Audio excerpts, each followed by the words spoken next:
প্রথমবার আমাদের সাথে ট্রেনে এমনটা হলো, এমনটা হবে আমরা কখনো ভাবতে পারিনি। এবারে মাইকে নিয়ে আমি একাই ভেলোরে যাচ্ছি অনেক রিস্কে। আমাদের এমন সময়ে এই জিনিসটাই এখন হতে হলো।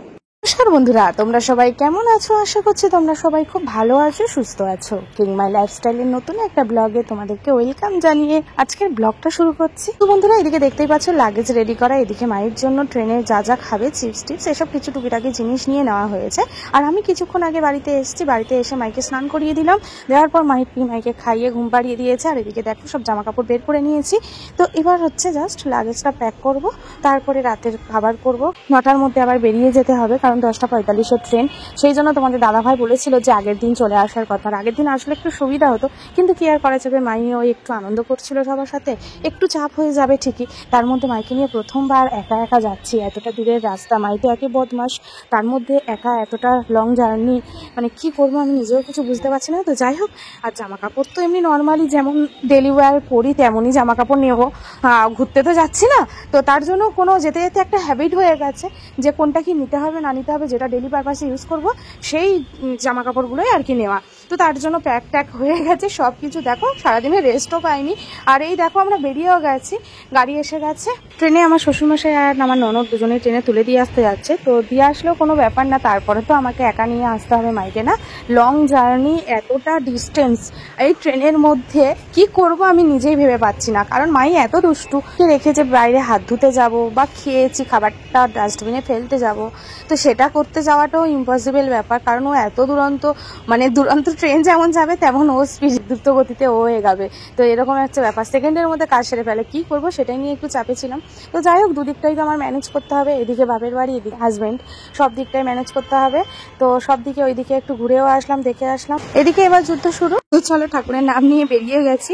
তো এখন হাওড়া স্টেশনে অলমোস্ট আমরা ঢুকছি।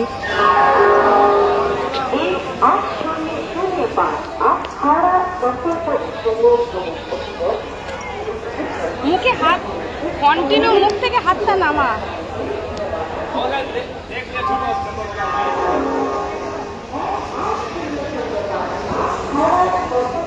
স্টেশনে এসে 10 মিনিট মতো দাঁড়িয়েছিলাম, তারপরে ট্রেন দিয়ে দিয়েছে 22 নম্বর স্টেশনে। তারপরে দেখো ট্রেন ঢুকছে আর আমরা ওইদিকে এগিয়ে যাচ্ছি। ব্লগের ভয়েসটা আমি পরে এডিট করছি হোটেলে আসার পর। কি বলবো, ভয়ে ভয়ে তো এসেছি। বলে না, অভাগা যেদিকে যায় সেদিকে নদীর জল শুকিয়ে যায়। কোনো কারণেই এতবার এসেছি, কোনো রকম এমনটা হয়নি। ট্রেনে ওঠার পর আমি আর সেরকম ভাবে কোনো ভিডিও করিনি। দিন সকালে এই সময়টাও ভালো ছিল। তারপরে এই যে বিশাখাপত্তনম ঢুকছে সেই মুহূর্তে আমি ভিডিওটা করেছিলাম। আমাদের কামরায় ছিল একটা বয়স্ক লোক, ওনার দেখাশোনা করেন যিনি, তিনি ছিলেন। আর কামরাটার মধ্যে আমি একাই একটা মেয়ে ছিলাম, মাহি ও তো একটা বাচ্চা, বয়স্ক লোক ছিলেন, আর ওনার যে দেখাশোনা করেন তিনি ছিলেন। আমরা এই 4 জনে ছিলাম। গুড আফটারনুন বন্ধুরা, এখন বাজে দুপুর 12:30। আর ট্রেনের মধ্যেই বসে রয়েছি। আর মাই তো একা একা ছোটাছুটি করছে। এতক্ষণও বসেছিল, বাচ্চা তো কতক্ষণ ধরে একটা জায়গায় বসে থাকবে। তো ভালো লাগছিল দেখে। এই যে দেখো এখানে এই যে ছোটাছুটি করছে, ওই যে দেখো এখানে হাঁটাহাঁটি করছে। আমি আর মাই যাচ্ছি ফার্স্ট টাইম একা। আমি আর মাহি এখন একা একা যাচ্ছি। এখন সুখ দুঃখের ভরসা হচ্ছে আমার মাহি, সুখ দুঃখের সাথী হচ্ছে আমার মাহি। তো মাই তো এক্সাম দিতে পারবে না যতটা সম্ভব। এখানে আসো। প্রচন্ড ঠান্ডা লেগে গেছে, কথা বলতে পারছি না, এত চিল এসি। বলছি কমাচ্ছে, তাও সে কমছে না, প্রচন্ড চিল চলছে এসিটা।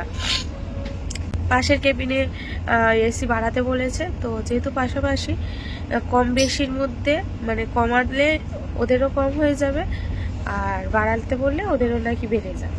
এবারে ট্রেনের অ্যাটেন্ডারটা খুব একটা ভালো লোক ছিল না, তার জন্য অসুবিধাটা আরো বেশি হয়েছে। তো এত চিলে থাকতে পারছি না। কালকে মাহি ও উপরে শোবে, বললো না আমি নিচে শোবো না, আমি উপরেই শোবো। তো ওকে ম্যানেজ করে উপরেই শোয়ালাম। তা ওকে বাড়ি থেকে একটা চাদর এনেছিলাম, কম্বল এনেছিলাম। বাড়ি থেকে একটা চাদর আর ট্রেনে তো কম্বল রয়েছে। তো ওকে ভালোভাবে মোটা করে দিয়ে বিছানা করে ওকে শুয়ে দিয়েছি। প্রচন্ড ঠান্ডা, ঠান্ডায় কাঁপছিল, কাঁপতে কাঁপতে উঠে গেছে। তো 7:30টার সময় উঠে বললো মামা বাথরুম পেয়েছে, বাথরুম করলো, করে তারপরে ওকে আমি নিয়ে আর কিছুতেই তো ঘুমাতে চাইছিল না, তো তারপরে আবার নিচে আমার কাছে নিয়ে ওকে শোয়ালাম। তো তারপরে কিছুক্ষণ শুলো, তারপর থেকে বসেই ছিল, একটা জায়গায় তো বসতে চাইছে না, এবার একটা জায়গায় বসতে চাইছে না, এই যে ছোটাছুটি করছে। আর তার মধ্যে আমাদের কেবিনে একটা বয়স্ক লোক, ভদ্রলোক পড়েছে, বয়স্ক, খুবই বয়স্ক, ওনার যে দেখাশোনা করেন ওনারা দুজনে রয়েছে।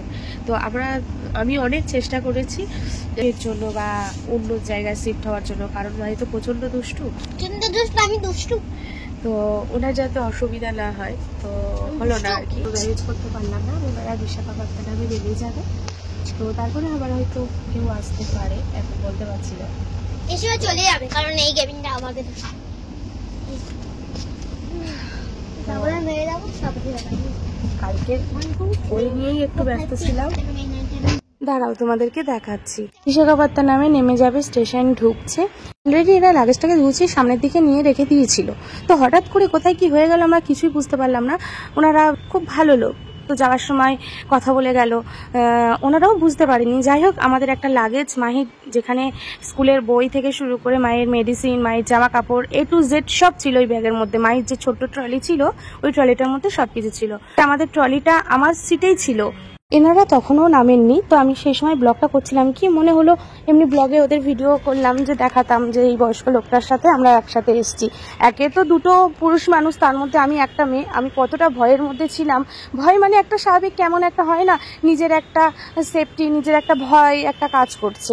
ভয় মানে কি, যে দুটো ছেলের সাথে আমি একটা মেয়ে থাকবো, আমার একটা সম্মানের লাগছে, এরকম একটা ব্যাপার, যে ভালো মতো শোয়া বলো, একটা ঘুমানোর একটা ব্যাপার থাকে, সেটা ফ্রিলি আমি করতে পারবো না। সেই দিক থেকে আমার একটু কেমন কেমন লাগছিল। তার জন্য আমি অনেক চেষ্টা করেছি, অ্যাটেন্ডারকে রিকোয়েস্ট করেছি, টিটিকে রিকোয়েস্ট করেছি, কোনো মতেই আমি পাইনি।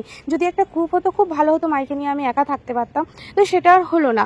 কিন্তু যাই হোক হয়েছে, ওনারা বিশাখাপত্তনমে নেমে গেছে। আর তোমাদের দাদাভাই ফোন করে বলছিল সকাল থেকে যেহেতু কফি খাওয়া, চা বা কফি কিছুই সেভাবে খাওয়া হয়নি, আর তার মধ্যে এতটা ঠান্ডা লেগে গেছে এসির জন্য, তোমাদের দাদাভাই বলছে বিশাখাপত্তনমে অনেকক্ষণ দাঁড়ায়, আধা ঘন্টার উপরে ইঞ্জিন চেঞ্জ করে, তো সেই জন্য বলছিলেন যাও একটু গিয়ে নেমে চা খেয়ে আসো। তো সেটাও আমি নামিনি, জাস্ট কেবিন থেকে বাইরে বেরিয়ে আবার ফের কেবিনের মধ্যে ঢুকে গেছি। যে অ্যাটেন্ডার ছিল উনি কি করছিল, উনি বেডশিট, ওরা না নেমে যাওয়ার পর বেডশিটগুলো নামিয়ে নিচ্ছিল, জাস্ট উনি নামিয়ে নিচ্ছে, আর আমি সেই সময়টা বাইরে দাঁড়িয়েছিলাম, বাইরে থেকে আবার ভিতরে ঢুকেছি। ঢুকেই দেখছি তখনও কিন্তু ট্রেন ছাড়িনি, মাইল লাগেজ নেই, তাই দেখে মাথা খারাপ হয়ে গেছে। তারপরে তো ওই যে RPF-কে জানানো হলো, তো টিটিকে বললাম, টিটি বললো কমপ্লেন করতে, তো কমপ্লেন করার পর লাগেজ পাওয়া গেছে, সেটা তোমাদের পরের ব্লগে শেয়ার করছি। আর এখন দেখো আমি হোটেলে আসার পর একটু রেস্ট নিয়েছি, রেস্ট নিয়ে আমি এখন রানীপেটে যাচ্ছি। তোমাদের দাদাভাই ওখানে আছে, মা সকালে গেছিল তোমাদের দাদাভাইয়ের সাথে, তারপরে আবার ফিরে এসছেন, আসার পর মাইকে রেখে আমি আবার চলে এসেছি। একটা স্টেরয়েড ইঞ্জেকশন আছে, বায়োপসি হয়ে গেছে, বায়োপসির সময় মা ছিল, আর এখন স্টেরয়েড নিয়ে এই জাস্ট বেরাচ্ছে। আর ওদিকে মাহি আজকে আমার সাথে রানীপেটে আসার জন্য এত কান্নাকাটি করছিল, নিচে চলে এসছে আমার সাথে যাবে। তারপরে হোটেলের দাদাকে দিয়ে বুঝিয়ে বাজিয়ে ওপরে রুমে পাঠালাম। তো এখন ফোন করছি, ফোনও ধরছে না, ঘরে দরজা বন্ধ করে একা বসে বসে কাঁদছে নাকি। তো চলো বন্ধুরা, আজকের মতো ব্লগটা আমি এখানেই শেষ করছি। দেখা হবে নতুন কোনো ব্লগে তোমাদের সাথে।